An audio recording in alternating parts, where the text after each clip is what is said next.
Headline edition, July 8, 1947. The Army Air Forces has announced that a flying disc has been found and is now in the possession of the Army. However, there have been a certain percentage of this volume of reports that have been made by credible observers of relatively incredible things. 2, 1, 0, all engine running. Liftoff. We have a liftoff. 32 minutes past the hour. Liftoff on Apollo 11. Tower clear.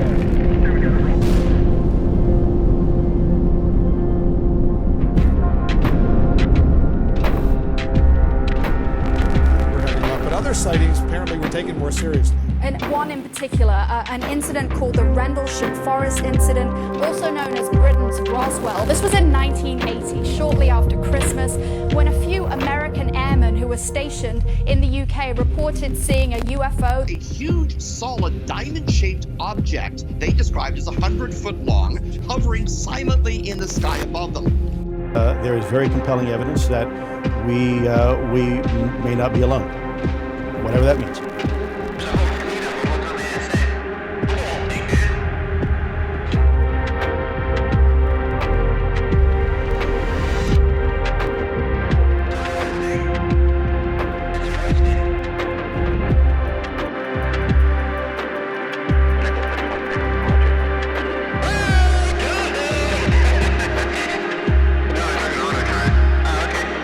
American public and global public finally understands UFOs are real. This is a technology that is so far beyond anything that we have. Reportedly appear to exhibit unusual flight characteristics, appear to demonstrate advanced technology. Arrow is the culmination of decades of DoD, intelligence community, and congressionally directed efforts to successfully resolve UAP encountered first and foremost by U.S. military. What is up, guys? Welcome back to Disclosure Team. I'm your host, Vinny Adams. The following is an interview with Steve Bassett. Steve is the founder of the Paradigm Research Group.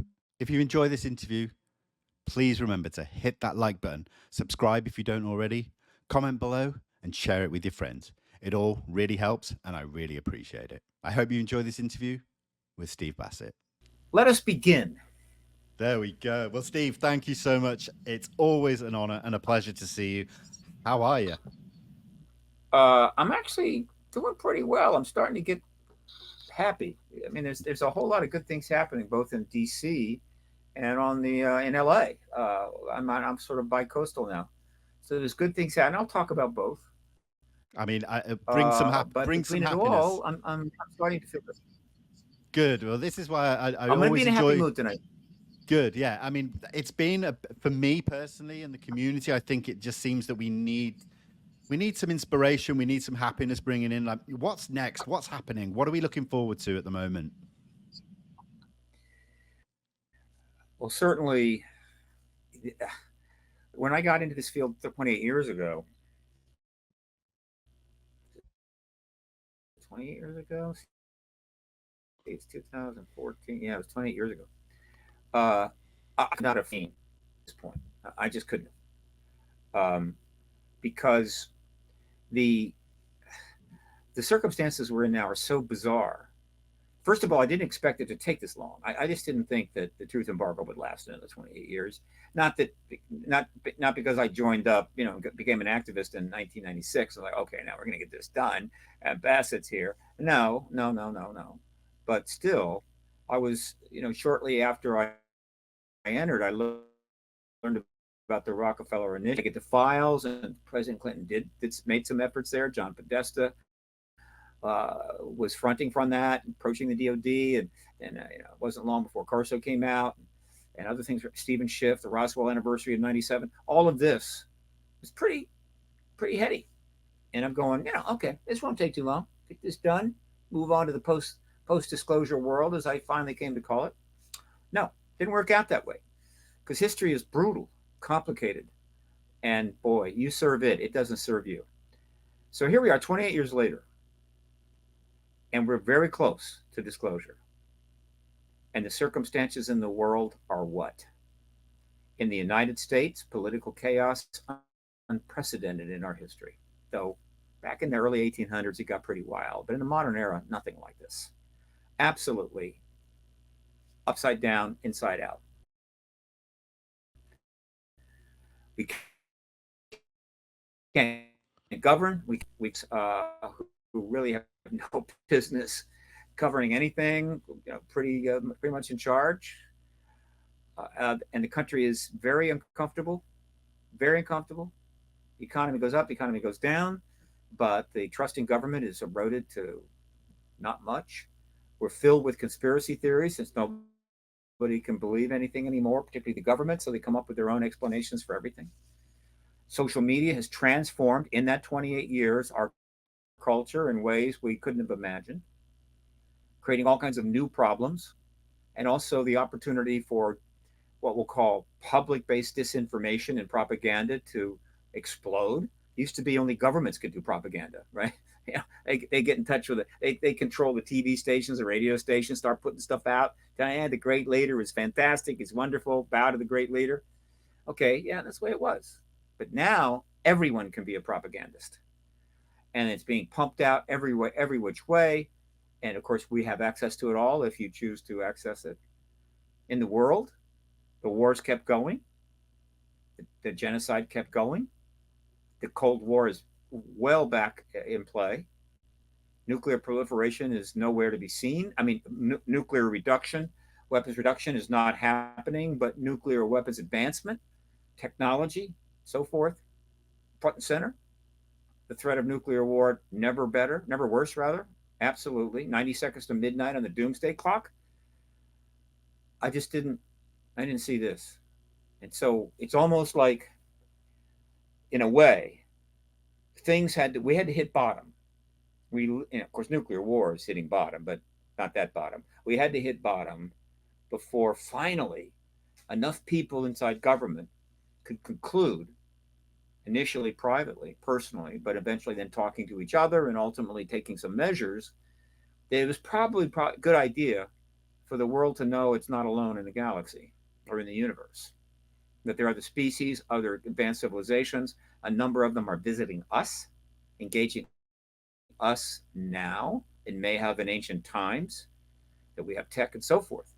It might be a good idea to do this because something like that could possibly change the equations which we're hopelessly trying to solve right now to deal with anything. Weather, politics, war, genocide, racism, the poor, right? Anything. We can't fix anything. Maybe it's time to do that. So I would rather that not be the case. It's like the family addict. Could be a spouse. It could be an uncle. Could be a kid, a brother, sister, sibling. The one that is impossible to reach. They're totally addicted to whatever. Their life has gone to hell. It's falling apart.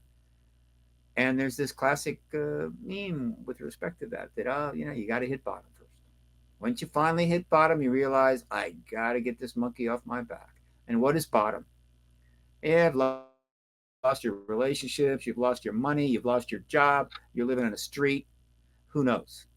But it varies from person to person. So it's almost like the world had to hit bottom before reasonable people with influence and some power, good people perhaps, decided, we need to end the truth embargo.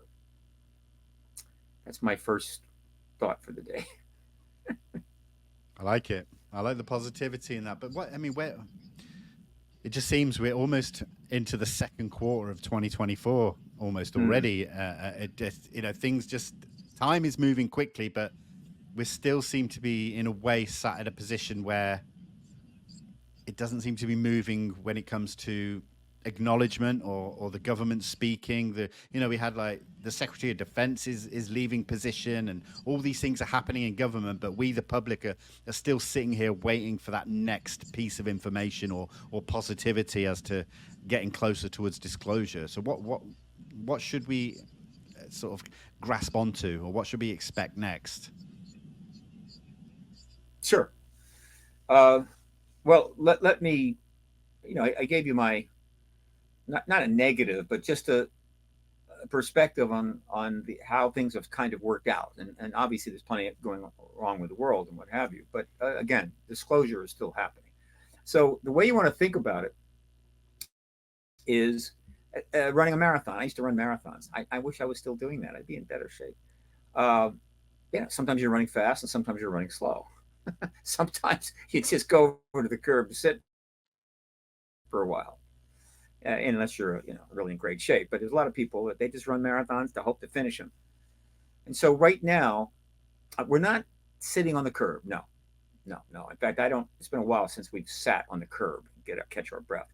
Right now, we're running slow, but we can pick up speed at any time. And so, where we are, in short, and I can go into greater depth later, is we achieved a number of unprecedented milestones, which have happened pretty much over just the last 3 years, essentially. First of all, 4 separate tranches of legislation were passed by our United States Congress regarding UAP, and even non-human bodies, which would be ET. They're not referred to that. Right? 4 tranches of legislation. Prior to that, nothing, 0. And 3 of those those acts or amendments were in the National Defense Authorization Act. I mean, this is one of the most important bills passed by the United States Congress. It doesn't get bigger than that. And so they were in that. One was in the COVID relief bill. So it was a little more of a omnibus bill. And one of the reasons Marco Rubio was able to probably get it in that bill is because everybody was you weren't gonna screw around with the COVID relief bill. $2 trillion, a whole lot of money was expected, and so nobody's gonna and a little bit of legislation about UAPs, no problem, put it in there. So it got passed, but it was non-trivial. That legislation, for the first time, Congress called for a report from the DoD regarding UAP, a private classified report to certain committees. I think it was the Intel and Oversight Committee of the Senate, and also a public report, which wasn't much, but it was a report required by Congress. So that was the COVID bill. So we had 4 tranches of legislation over that same period, particularly the last 3 years. Uncounted number of meetings have taken place on Capitol Hill between members of our Congress and witnesses and other people knowledgeable about the issue. How many, we don't know, but we know they've taken place. Yeah. They weren't in a skiff, but they were private. They weren't then, there wasn't a reporter then given the information, here's what we talked about. No, but in other words, the learning curve of the Congress was substantially increased during that 3 years. So that happened. And that was very, very, very important. So, thirdly, in these 3 years, a huge amount of new media coverage, thousands of articles in just the last 3 years on this, every aspect of it. Fourth, by and large, the stigma on the issue is gone. It's so minimal now that the term UFO, which had been replaced by UAP, which is still in play, particularly with legislation, is back, being used by people of rank and station, and no problem, which I didn't expect. So UFO is now pretty much destigmatized, except for a few rather out of it writers for a couple of high level magazines and the odd article in a paper. By and large, UFO is being used at will without much stigma, almost any stigma. So that's happened. All right. And then David Grush came forward, the first whistleblower to come forward in that way and say what he said. I mean, Corso said there was ETs here. He wasn't really a whistleblower. Edgar Mitchell said there were ETs here, but he wasn't really a whistleblower. And others have done that. But when Grush came forward. He didn't come forward as just somebody that knew there was an ET presence or felt there was an ET presence, was happy to say so publicly. He came forward as somebody that was working in the structure that had been set up by the original bill, actually the second tranche of legislation that was sponsored by Kirsten Gillibrand. And that was he worked for the UAP task force. In other words, he was working on the subject, and he got information of extraordinary importance, which he then passed on to the Intel Committee, and suddenly started being harassed by people inside government. Went to the IG about that, got some relief there, but continued to get threats and so forth. And then he comes forward with a list of the UAP task force and says, we have non-human tech and non-human bodies on camera, live to the world. And then the next thing that happened for Grush is that he then repeated all of that in front of a House subcommittee under oath, on camera, before the world. And then the other thing that happened between Grush's original interview and testifying before the House subcommittee is Chuck Schumer made a major move as part of this whole process. Probably the most important thing that's happened in the last 3 years, in which he proposed an extraordinary, not an amendment, but act to the National Defense Authorization Act, which essentially described the entire disclosure process that needed to be set up. In other words, the rest of the package described the whole thing with the powers necessary and everything else. So that just essentially that ended, but what was launched in July 14th and was in play all the way through the month of August and September and October until eventually the bill got changed. So all of that has happened. And then we entered 2024 and things slowed down. And I can talk about that, but that's the point I'm making is plenty has happened and more is going to happen, but we're in a slow period right now because of a number of factors, but I expect things to pick up speed very soon. Yeah, it does seem, and I think anybody that's followed this subject for the last few years should be familiar with these slow periods, but it just feels like it's almost about time where we're ready for something to pick back up again. So, are we likely to see more hearings as the next step? Are we likely to potentially see more whistleblowers? Like, what do you think will come next? Okay. In terms of the current situation, here is a sketch. Witnesses are continuing to come forward. We don't know who they are because by and large now, if you're a legitimate witness, you're not going to the newspaper, you're not going to MUFON, you're going up on the Hill and you're letting yourself be known to some of the committees, Intel committees or Armed Services committees. And so a number of witnesses have come forward, more coming forward. We don't know how many, but it wouldn't surprise me if it's a lot. One of the reasons for that is the December 2020 was making it easier for witnesses to come forward. It was giving them some protections. It was describing how to go about it. Of course, the stigma has fallen away. And so the number of people that have something meaningful to say about this subject because of their service in the United States government, either in the military or in other roles, non-military roles, is probably in the thousands. I'm serious, thousands. But all of those thousands of people, by and large, have not said anything because they're not supposed to. They have non-disclosure agreements. They're in a certain classification, or they just don't want to. But now that's changing, and so potentially thousands of people could come forward to the Intel Committee. Obviously, they're most interested in the strongest evidence, the strongest information. Obviously, David Grush's information is like really strong. The witnesses to the shutting down of our nuclear weapons is really strong, and many other things would fit in that category. So that is happening. All right. The media coverage is not relenting. You go to my website, paradigm.org. You go to resources in the menu. You slide down to print media archive, and click on through, and you will see the amount of media coverage relatively professional, real media, not fringe, not strict paranormal. No, 1,800 articles last year, on a pace for 2,000 this year. So you can read what's happening and literally see that it's never slowing down, just based on the media coverage from regular media. So that is going on.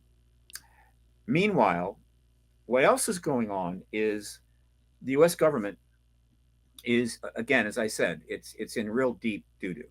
It just is, and right now it's facing a multiple number of semi-crises. So it's happened a couple of times, which funds the government. That's coming up, and they're all in a not about that. You got upheaval in the House, right? They've gone through two House majority leaders. The current one is definitely on thin ice, and there's all kinds of turmoil going on there. All right, you've got other major bills, non-trivial bills, particularly involving Ukraine funding, right? Not just funding the U.S. government, funding Ukraine. Situation is with respect to the Middle East. These are very significant things, and in addition to that,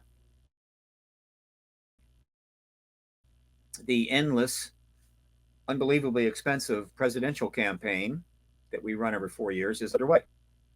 And it's unlike any campaign that I've ever seen in my lifetime. It's strange, bizarre, baffling, difficult to follow, extremely unpredictable. We don't know where it's going to end. So that is now underway. So the next step with respect to disclosure is very much being affected by all of that, which also includes a high-ranking official in the Soviet Union, Russia, publicly coming forward and stating that if certain red line is crossed, Russia's going to nuke everybody. And then you have people in the Israeli government that are mentioning using nukes. All of this is not helping at all. And so the next move has got to somehow fit its way through all this. And that is what we're waiting on now. But let me mention a couple other things that are happening that are very helpful and positive, though not on the scale of war in Ukraine and a bizarre presidential election, but on the East Coast in D.C., the legendary civil rights and justice activist is now underway and funded, decently funded. It's going to get a lot more money. I assure you, it's going to get millions and millions of dollars. But it is a subsidiary of the Romero Institute, which is based in Northern California. But it is underway. It is gathering together a very high-level group of advisors. It has opened its D.C. office. It has an office in Northern California. Soon it'll have an office in L.A. And its website is developing very quickly. A lot of the early money went into expanding and developing a high-end, high-quality website, newparadigminstitute.org. We are having a meeting this weekend. A substantial number of people are flying in from around the country to discuss not only the status of disclosure right now, but also in what is ultimately where this is all going. And we need to start addressing now the post-disclosure world. What happens, and what should we do, and what can we expect once the confirmation of the ET presence is worldwide, which when it starts will be worldwide in probably 72 hours. Okay, what can I say? Some head of state will start it in 72 hours. Every country in the world will acknowledge to one degree or another we're not alone. What are we going to do then? So that's going to be discussion this weekend. So that's happening. And you can expect a lot more from the New Paradigm Institute. This is a strong positive. On the West Coast, there's kind of a nice thing happening. Daniel Harari, a longtime Hollywood publicist, and I founded an entity called the Hollywood Disclosure Alliance back in November of last year. It was an absolute bootstrap startup, no funding virtually at all. but it's picking up speed and starting to do what it's supposed to do. It's up to about 129 members. It is a pure networking nonprofit. Its whole raison d'etre is simple: raise money to help bring together all of the talent, the professional talent in the entertainment industry, which we'll call Hollywood, but it's obviously a lot more than just Hollywood. It's all of Los Angeles County, it's UK, it's Canada, it's India, wherever. To bring together all of that professional talent and funding and deal makers and all of that together and make it easier for them to connect with everybody in the UAP ET disclosure world. All of those citizen activists, researchers, journalists, podcasters, right? Documentarians, even contactees, witnesses, all of that world that has been walled off from the resources and the major institutions like our entire university and college institutions. All 5,000 of them have pretty much said we don't want anything to do with that. To help bring them together now that the truth embargo is starting to collapse, so that they can cut deals, whoever with whoever, to create content, right, of every type. Could it be books? Could be documentaries? It could be films that are portraying events in the past, but with actors. And there was kind of, I think it's called narrative nonfiction, whatever. Any content that is meritorious to be funded and be produced at high level. That is the Hollywood Disclosure Alliance. We have 120 members. We have approximately 50 some UAP, ET, what we'll call UAP members, founding members, and we have about 50 Hollywood founding members. And when you go to the site, HollywoodDisclosureAlliance.org, you can literally see these two groups. You also have a board of 20. And so everyone that is endorsing the Hollywood Disclosure Alliance as a founding member by simply allowing their photo and bio, condensed bio, to be up on the site, doesn't cost them anything. Everyone that is up there is able to network with everybody else. In other words, they can network from the Hollywood to the UAP side, get together, do deals, but it also creates networking on the Hollywood side. In other words, these are a bunch of people that are saying, hey, I'm in the content business and I'm down with ETs, UAP. I'm out front on that. Talk to me. Same thing on the UAP. There are some people there that will be able to see others in the UAP founding side and go, I want to work with that person. And there are people in the rest of the world who may not be founding members, but they can go to the site and they can see who the UAP people are that are putting themselves up there and putting themselves out there, and who are the people in the content and the entertainment industry that are putting themselves out there, and say, I want to work with them. And if they approach us, we will let their interest be known to the Hollywood Disclosure Alliance. We expect to have 200 founding members within another 30 or 40 days. We're starting. Wow. It's taken a while, but we're starting to attract some of the more well-known people as we show that we're the real deal. We have 3 pretty well-known actors in the founding members right now. Thomas Jane, one of the hardest working actors in Hollywood, tremendous career.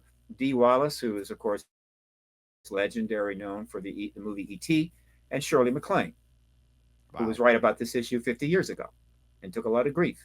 We expect others like that. So that is coming together nicely in LA, and then, of course, what's developing here. And then let me add this. Other organizations are forming all over the place. In addition to Danny's think tank, Gary Nolan, the brilliant Nobel Prize nominee, literally created very quickly a high-tech think tank called Soul.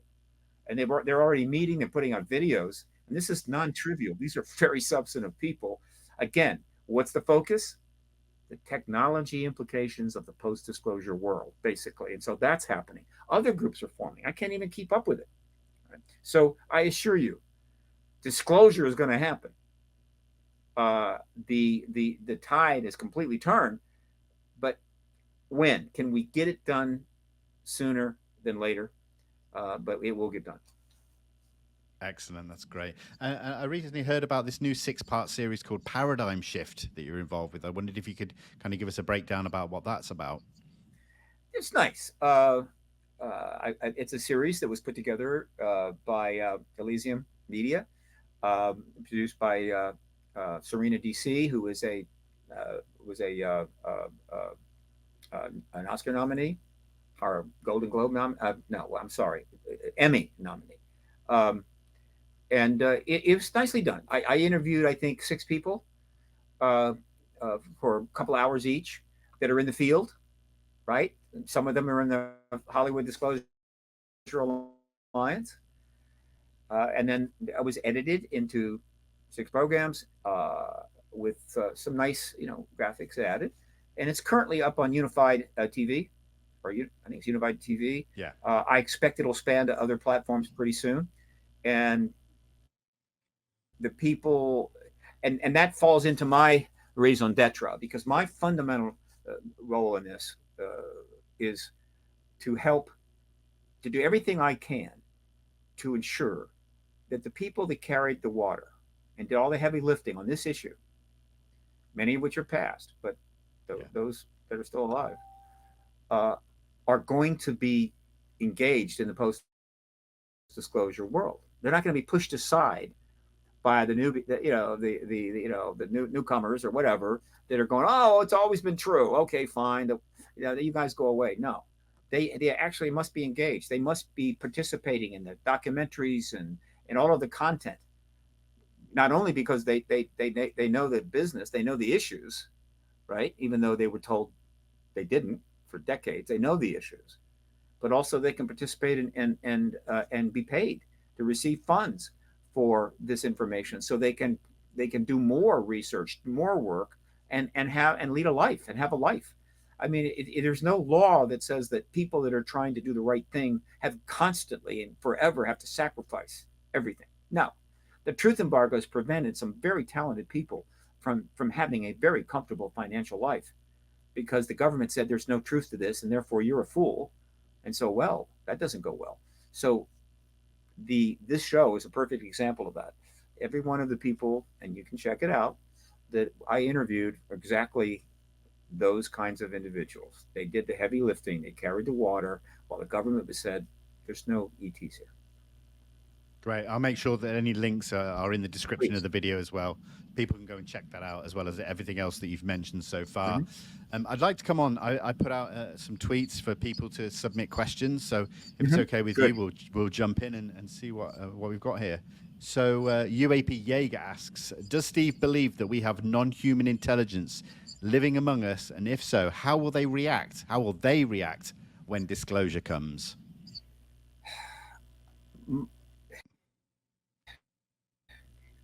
I'm pretty much an Occam's razor guy. I will speculate, and I can expand, try to connect dots, because the truth embargo obviously has prevented us from having all the information.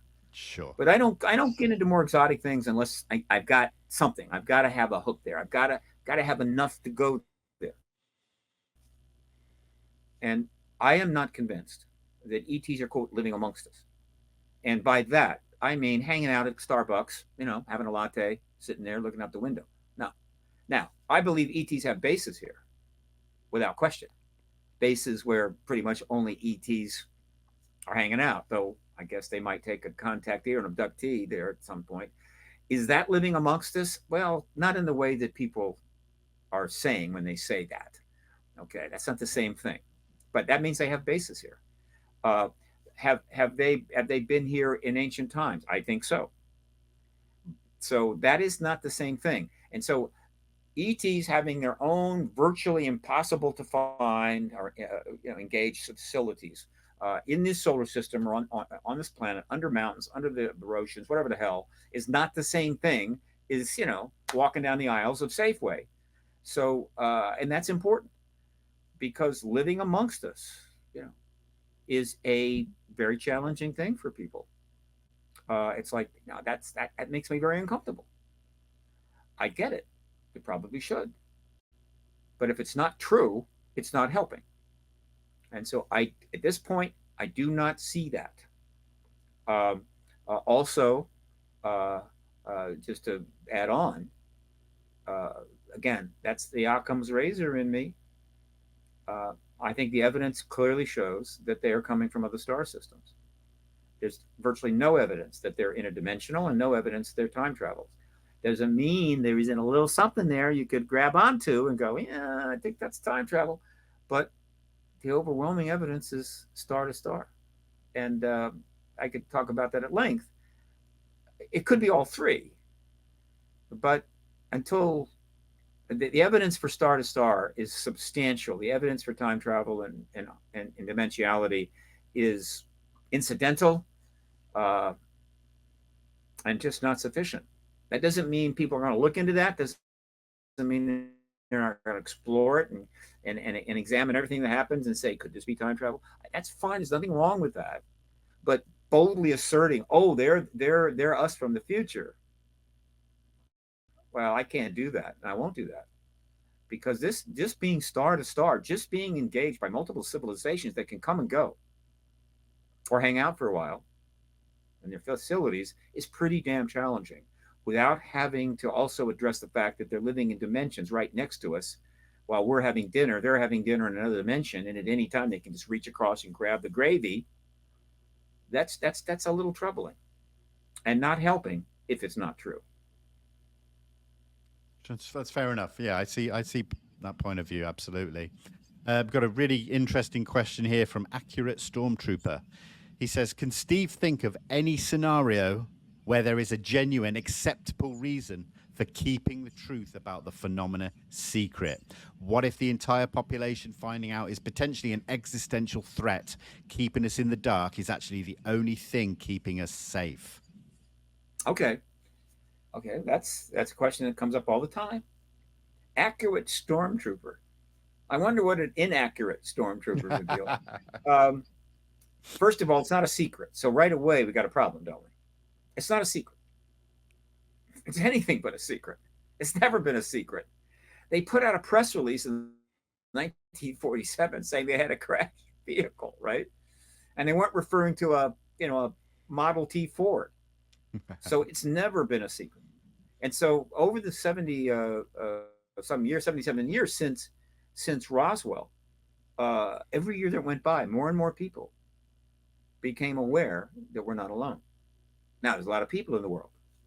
So say 50 million people knew we're not alone. There's still, right now, 7.7 billion, 850 million people that don't know that. But the number that know we're not alone now, I assure you, is huge. It's probably in the 3 to 4 billion range, if not higher.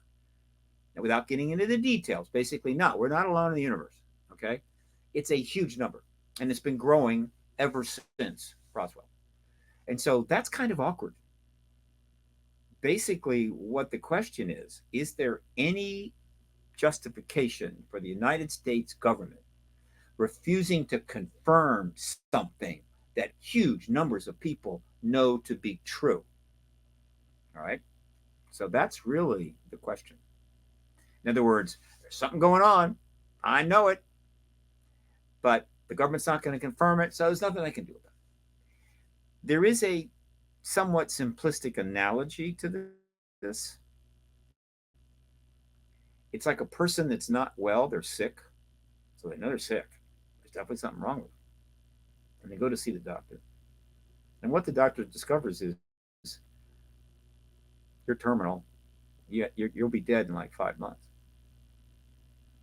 And so the doctor basically says, you're okay. Don't worry about it. And you're going, but wait a minute, I don't really feel well. But because the doctor can't tell you why you don't feel well, because the doctor's decided telling you that you're going to die is just it's going to be stressful. Why not let you have a couple of at least non-stressful months? And so the doctor says, no, you're okay. That's a much more accurate analogy of this. Now, a doctor that would do that today would be sued, would lose their license, and could even go to jail. So that's the situation. Now, let me expand my answer.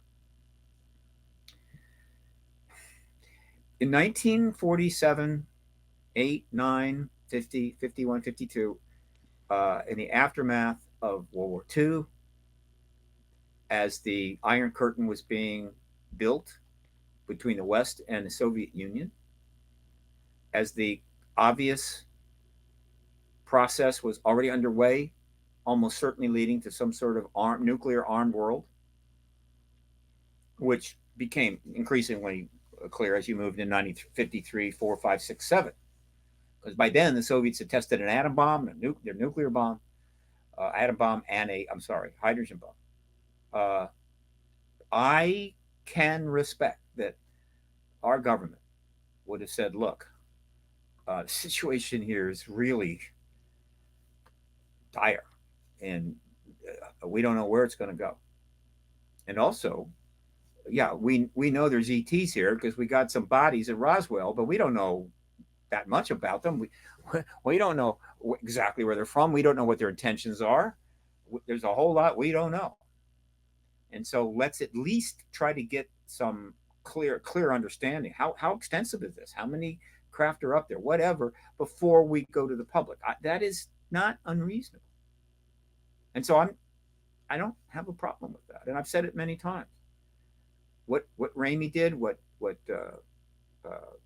President Truman did, and the MJ-12 group, all of those people that were essentially managing the issue, looking at it during the late 40s, 50s, and what have you, trying to decide what is going on here, while they monitored the development of what would be the nuclear proliferation in the Cold War. I'm cool. But as the time goes by, that justification starts to weaken. And by the time the Cold War ends in 91, okay, I feel it's completely gone. Right, let me just bring my thing up here. I'm a little off. Okay. Still, there is still a rationale that is out there and is being used. And I've discussed this. It isn't easy. I mean, we're getting into morality and philosophy and God with some pretty deep issues here. But the rationality goes like this, that the government, one, can't predict what the ETs may do. I happen to believe that the evidence is pretty clear. The ETs do not have malintent toward the human race. Really serious malintent. I think the evidence is clear on that, but I could be wrong. But the evidence certainly favors that as opposed to definitely malevolent intent. Because if they really had malevolent intent toward the human race, the list of awful things they could do to us is extremely long. And putting crop circles down every year in the UK is not on that list. All right. But that doesn't mean they could change their mind. That doesn't mean that another ET group could show up 2 years from now. Very powerful. So powerful that the group of ET species that are dealing with now in their collective power could not stop them from just basically incinerating us. So one could make the case that the people just don't need to know that. It's going to upset them. In other words, even if they could say, we're pretty sure the 5 ETs are engaging us now are not destructive and could be very positive and helpful, there's that. Confirming we're not alone means there's life all throughout the galaxy. Uncountable number of life planets and a probably startlingly large number of high-tech civilizations. And so even though the 5 or 6 that seem to be dominating the current presidents, that doesn't mean a couple more couldn't show up a year from now and basically take us out. And so once you've confirmed we're not alone, that is a possibility. And so the government could conclude, well, people can't handle it. They can handle it in fiction. They can handle it in hundreds and hundreds of sci-fi movies. And in most of the case, the ones where the ETs are bad, we defeat them. We take them out. Right? Because, well, That's the kind of ending you want to have for a fictional movie on ETs, by and large. Though some of them are kind of, not so sure. And so the idea is, hey, you can't handle that truth. You can't. We're not going to tell you. Now, I believe at this point that is simply unacceptable. Absolutely unacceptable. And the basis for that I use is something called higher law. Now, not everybody is into higher law. I get that. But it is a legitimate thing, and it is discussed by very, very smart people who use words I have to look up in the dictionary. But it goes like this. There are some laws that transcend, some concepts, some laws that transcend all of the laws that humans concoct. Right? And we kind of know what they are. It's not, in some cases, it's not a mystery. This idea that you can just go out and kill children, for instance, just murder a child. The idea that any country could pass a law that made it legal for an adult who got sufficiently irritated by a child because they were making too much noise on a plane or they were acting up at the grocery store, could pull out a Glock and kill them. Everyone knows that law absolutely is invalid. Why? Because it violates a higher law that I think most people would agree. Now, I'm not going to go through a bunch of these. I'm just going to use that as the example. And I'm going to now say this, that in a civilization of our degree of sophistication, right, the idea that the government could keep from us something this important with an unlimited array of implications for us in the present and the future violates that higher law. And how far am I willing to go on that? All right, let's take it to the ultimate.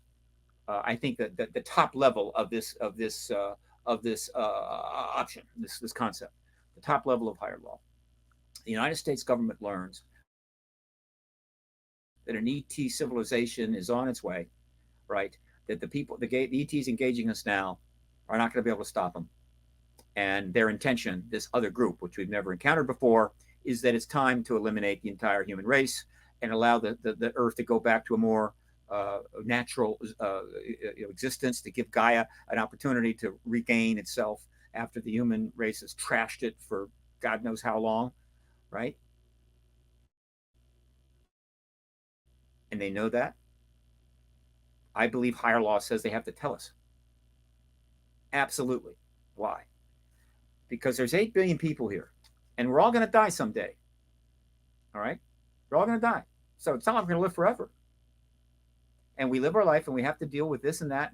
We have to deal with loss and grief and what have you. We have to deal with getting paralyzed from the neck down. We have to deal with a lot of awful things. That's part of being alive. But we're all going to die. And so if our government knew that in a year or something, a species was going to show up and eliminate all of us, then that government must tell us so that every one of us, all 8 billion, have the option, not the option, but will be able to decide what to do with the last year of our life and not be walking around in bliss, because life is not bliss. Life is pain and suffering and God knows what else. So it's not like, oh, if they don't tell us, everything will be wonderful. No, it won't be. But it will be legitimate. And so all 8 billion of us will be able to decide what to do with that last year and what to do to maybe save ourselves from that, survive whatever the hell is coming.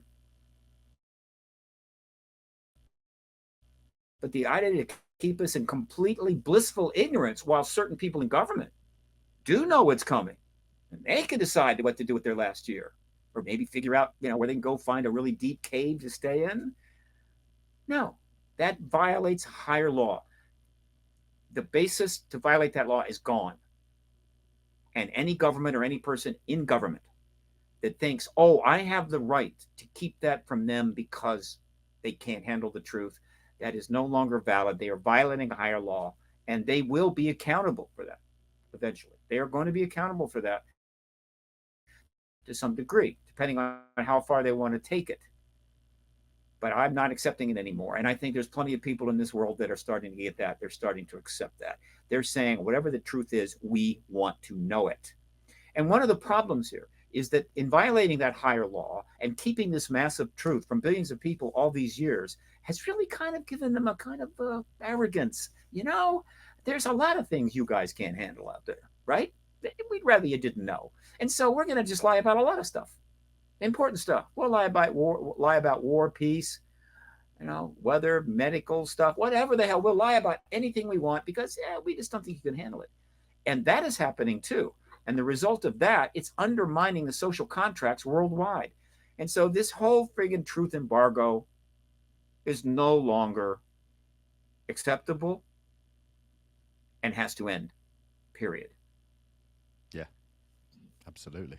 I mean, one thing people say to me still to this day is like, what does disclosure mean to me, or what is my definition of disclosure? And I suppose in a short way, it's that we get confirmation that a non-human intelligence, ET or aliens, is visiting and has been visiting us here on this earth and interacting with us. But then I always say that's where the real work starts. We then have to ask the why, the how long for, what do they want, all the intentions, and so much more. Do you see it like that, that even when we get disclosure, there'll be an awful lot of work to still do? Yeah, bingo. Absolutely. Look, people can have 10,000 people can have 10,000 views of what disclosure is, but that's kind of confusing. I mean, that doesn't help to develop consistent activism. And so I tried to help back in about 2000, 2001, I forget when I said, look, we need to have a target here. We need to have a place to land. What is that going to be? And to me, it was simple. We needed confirmation from the heads of state. Once you have confirmation from the heads of state, the universities can study it, the press can really start getting into it. We can really engage the issue and learn the truth, as well as getting, of course, all the information the governments may have in their super secret files. All right, that is absolutely the legitimate goal of this truth process, is the confirmation. Without the confirmation, you're going to continue to have this game being played where they, a little thing here, a little stuff there, and then some propaganda here, and it's all ridiculous, wasting everybody's time. So disclosure, capital D, is the only capital D disclosure that I am involved, care about, and that is the confirmation by the heads of state. It's not confirmation by some senator or a very famous movie actor or a high paid first baseman for the New York Yankees. It is from the heads of state, period. That's disclosure. And I think that is coming to be understood as, that's it. Now, small d disclosure, we've always been encouraging. We want lots of that. It's been going on since symbolically since the Roswell press release went out. Walter Hart put it out. That was a disclosure. It's like, we got a crashed vehicle. All right, that has been going on for 77 years without stopping. But small d disclosure is not enough. We can't spend the rest of our lives or the next 1,000 years just kind of poking away at it and revealing a little here and a little there while the government continues to mess with it and lie. No, that's insanity, right? So the small d disclosure has been going on since day one. Once we get capital D disclosure, we enter the post-disclosure world, where the small d disclosure will, of course, continue, but be much more robust. It will be intense. It will be vigorous and intense and more constructive. Because in the post-disclosure world, there's going to be less rabbit holes for people to go down and never come back. We're going to have information from government files that is valid and can be proven. And we'll start to develop a science of the ET issue and a proper history of this that is accurate and not full of nonsense. So the post-disclosure world is just more small d disclosure, but it's much more intense. And it will preoccupy us the rest of our lives to one degree or another, right? And so we're going to, in a way, and we may even do this for real, divide the world up, or at least divide history up, as it's been done in the past, into two parts. Before disclosure, BD, after disclosure, AD. which is why my good friends and colleagues, Bryce Abel and Richard Dolan, actually wrote a book called AD, After Disclosure. And I could see history actually being bifurcated that way, because those two, you got your, Jesus Christ was a pretty righteous dude, and he had amazing ideas and thoughts, and he affected the world greatly. And literally a major portion of the world divided up before Christ, after Christ. Well, I would suggest that this disclosure event, I mean, no disrespect, is more profound than any significant religious event that is considered important by any particular religion. It is the most profound event in human history. It is absolutely global. It will affect every living person, regardless of their race, creed, color, or religion. All right. And so dividing the world up in before disclosure and after disclosure, BDAD, so that if it happens this year, this is year one.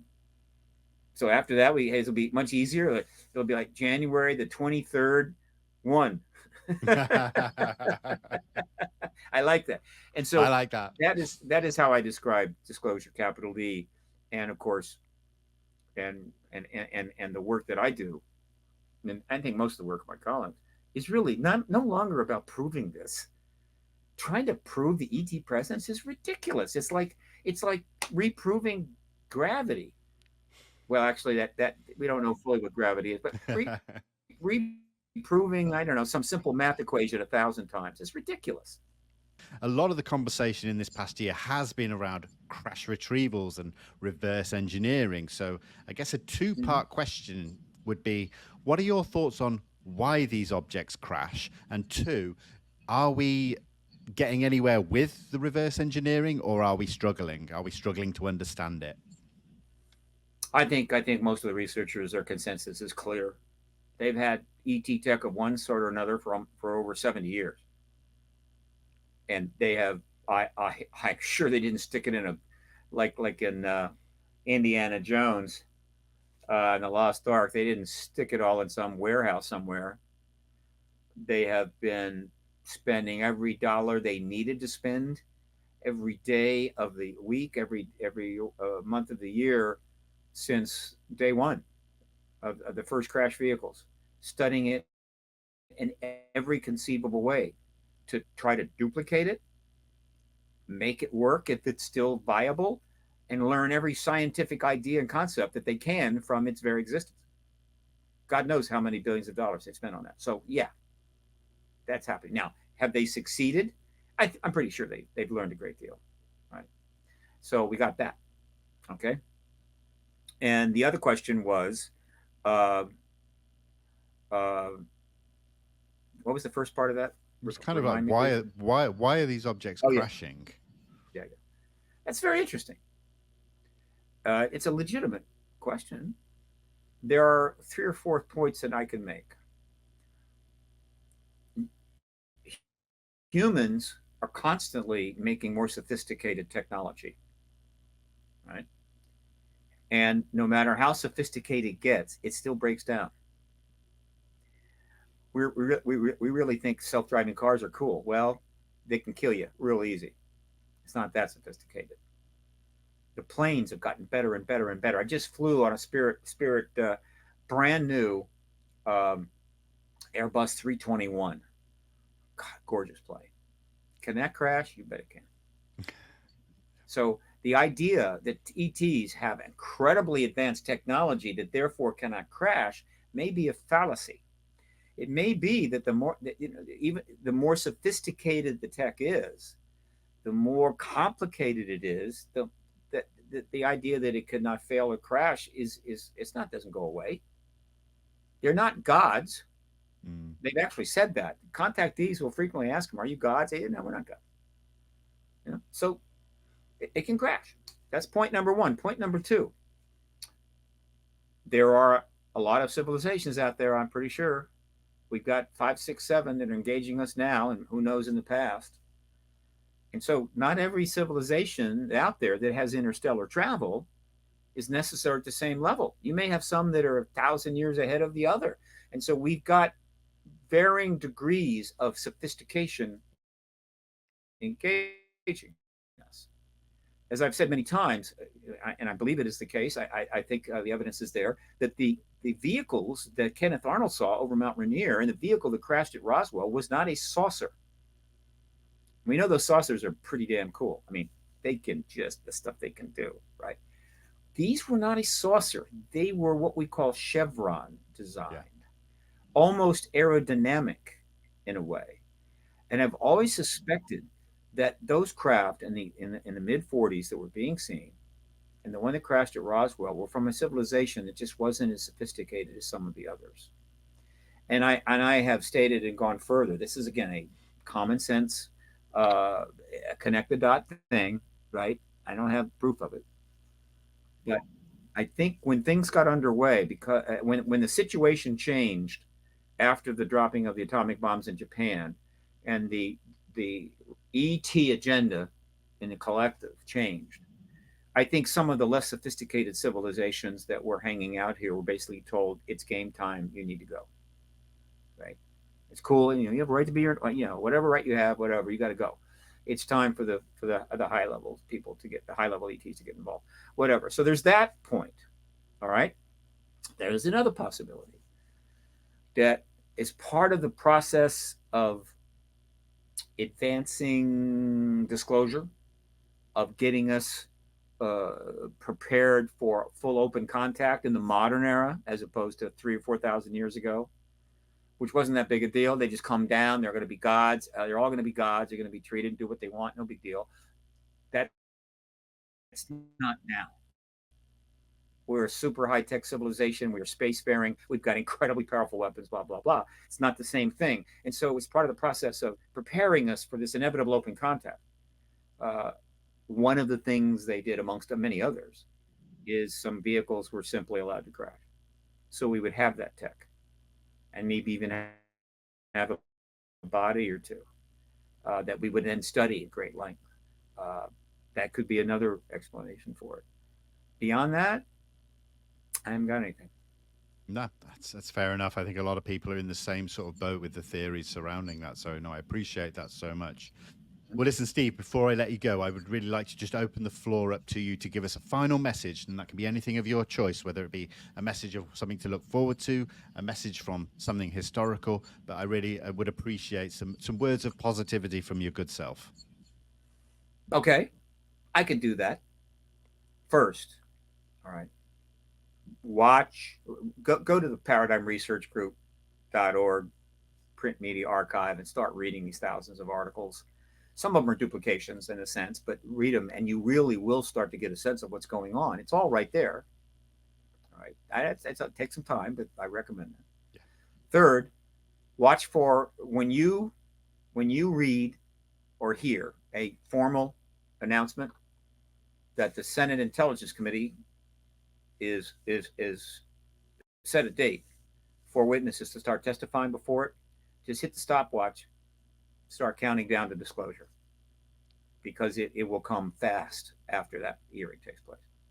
Third, whatever happens this year, it's going to be an extraordinary year. This issue is not going to go away. It's going to be more things happening. You're going to see more people coming forward. There's going to be more congressional activities. And while they need to get disclosure done quickly for some very, very good reasons, I assure you, this is going to be a very intense year in terms of ETs. And in that regard, probably the conference of the year, I mean, it's going to be an extraordinary event, is Contact in the Desert. It's going to be its 10th anniversary. It has a very nice, history, track record. Kind of fell back because of the pandemic, but it's back. It's at the Indian Wells Renaissance Hotel Resort, fabulous resort in Indian Wells, and it's May 30 to June 3. We anticipate 3,000 people, 65 speakers over 4 days. And given all that's going to happen between now and then, it just may be an amazing celebration. I encourage people, you want to join me there. I'm going to be giving lectures and panels, and I'm going to be pretty busy. Join me there for this event so we can celebrate what happens between now and then together. And also the website, contactinthedesert.com, is where you get your hotel rooms. You can't get them through the hotel, and you're getting a very substantial discount. The speakers are up more. The schedules will go up soon. This is going to be a major event. There are some other conferences going to be this year, MUFON Symposium and so forth. But this event, with its track record, its location, this is going to be fabulous. So contact in the desert. Also, check out HollywoodDisclosureAlliance.org. It's there for everybody, one way or another, and it is a full nonprofit. We are now fully able to take donations, and so visit the site. And if you feel that the mission of this organization, which is clearly stated on the website, is worthy of being supported, please do so. The more support we get, the more events we're going to be able to hold, the more networking we can make happen as we move towards the post-disclosure world. And also, please consider supporting the New Paradigm Institute and the Soul Foundation, Gary Nolan's operation. And there will be others. And I will leave you with this. Paradigm Research Group, after 28 years, don't ask me, why. It's too complicated an answer, is about to file for 501c3 nonprofit status. It will be a nonprofit entity, and it will be converted to a think tank. The site is going to be redone, and it's going to become what amounts to a boutique think tank based in the National Press Building, 1 block from Washington, D.C., cooperating in any way needed with New Paradigm Institute, which is based office down by the Capitol. But obviously, it's game time. And I've done what I could with the resources I had for the last 28 years. If I can get some serious resources, I'm going to be able to play a role, and I think be very productive in the post-disclosure world.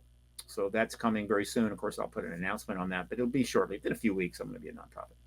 So that's it, Vinny. Thanks for letting me on again and putting up with me. I hope I've enlightened and also buoyed some spirits. Absolutely, Steve. It's always a pleasure. I really appreciate you taking the time. It'll be great to touch base maybe later in the year, just after Contact in the Desert. I'm sure we'll have lots more to talk about, and we'll certainly do a more long-form discussion. But I will make sure everything you've discussed is linked in the description of this video, and I will encourage everybody watching and listening to go and check out and support these different people and places and websites. But once again, Steve, thank you so much. I really appreciate it. My pleasure. Take care.